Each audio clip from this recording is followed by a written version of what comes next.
పిత పుత్ర పవిత్ర ఆత్మనామమున ఆమేన్.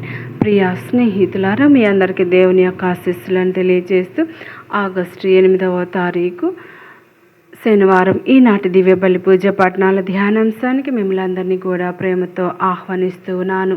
మొదటి పట్టణము హబక్కూకు గ్రంథం 1వ అధ్యాయం 12వ వచనం నుండి మరియు 2వ అధ్యాయం 4వ వచనం వరకు, మత్తయి సువార్త 17వ అధ్యాయం 14వ వచనం నుండి 20వ వచనం వరకు వాక్యాన్ని చదువుకుని ధ్యానించుదాం.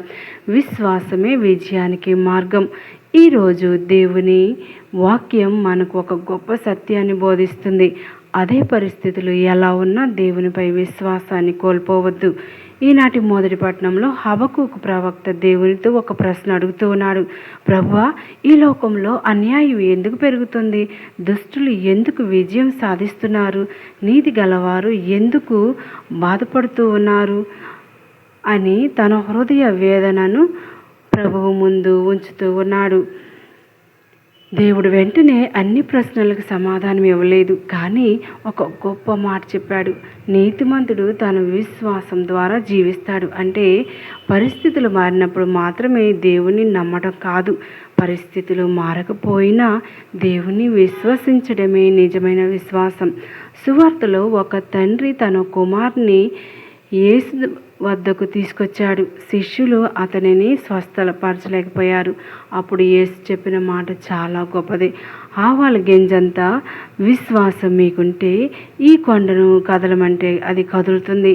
యేసు ఎక్కువ విశ్వాసం అడగలేదు, నిజమైన విశ్వాసం అడిగారు. ఆవాల గింజ చిన్నదే, కానీ అది పెరిగి పెద్ద వృక్షమవుతుంది. అలాగే చిన్న విశ్వాసం కూడా దేవుని చేతిలో గొప్ప కార్యాలను చేస్తుంది. మన జీవితంలో కూడా ఎన్నో కొండలు ఉన్నాయి.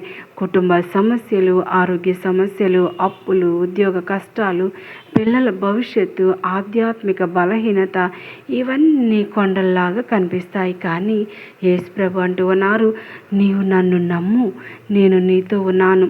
హబక్కూకు ఒక ఓర్పుతో ఎదురు చూడమని నేర్పిస్తున్నారు. యేసు మనకు విశ్వాసంతో ముందుకు నడవడం నేర్పిస్తున్నాడు. దేవుడు ఆలస్యం చేసినట్లు అనిపించవచ్చు, కానీ ఆయన ఎప్పుడు ఆలస్యంగా రాడు. ఆయన సమయం పరిపూర్ణమైంది. ఈరోజు మనల్ని మనం ప్రశ్నించుకుందాం. నా కష్టాల్లో దేవుణ్ణి నమ్ముతూ ఉన్నానా? నా ప్రార్థనలో విశ్వాసం ఉందా? దేవుని సమయాన్ని ఓర్పుతో ఎదురు చూస్తూ ఉన్నానా? ప్రియమైన వాళ్ళారా, విశ్వాసం అనేది సమస్య లేకపోవడం కాదు, సమస్యల మధ్యలో కూడా దేవుడు మనతో ఉన్నాడని నమ్మడం. దేవునిపై విశ్వాసం ఉంచిన వారిని ఆయన ఎప్పుడూ నిరాశపరచడు. ఈ పవిత్ర బలిలో మన హృదయాలను ప్రభువుకు సమర్పించుదాం. మన జీవితంలో ప్రతి కొండను ఆయన పాదాల వద్ద ఉంచుదాం. ఆయన కృప మన బలహీన విశ్వాసాన్ని బలపరిచి అసాధ్యాన్ని సాధ్యంగా మార్చుదురుగాక. దయగల దేవుడు మనలో ఉన్నటువంటి అవిశ్వాసాన్ని తొలగించి దృఢమైన విశ్వాసాన్ని మనకు కలుగచేయుదురుగాక. మనం చేయు ప్రతి పనిలో దేవుని మీద గట్టి నమ్మకం, దృఢమైన నమ్మకము కలిగించమని అనుదినం ఆయన పాదాల చెంత అడుగుదాం. దేవుడు లేకుండా మనము ఏమీ చేయలేమనే విశ్వాస సత్యాన్ని గమనించుదాం. మరి ఈనాడు మనందరినీ కూడా అనారోగ్యంతో ఉన్న వారిని కూడా దీవించి ఆశీర్వదించమని, సంపూర్ణ స్వస్థతను దయచేయమని వేడుకుందాం. మనలో ఉన్నటువంటి అవిశ్వాసాన్ని తొలగించమని వేడుకుందాం. మన పిల్లల భవిష్యత్తు కోసం వేడుకుందాం. ఉద్యోగం సమయంలో శాంతిని, సమాధానాన్ని దయచేయమని వేడుకుందాం. మనలో ఉన్న పాప భారాన్ని తొలగించమని వేడుకుందాం.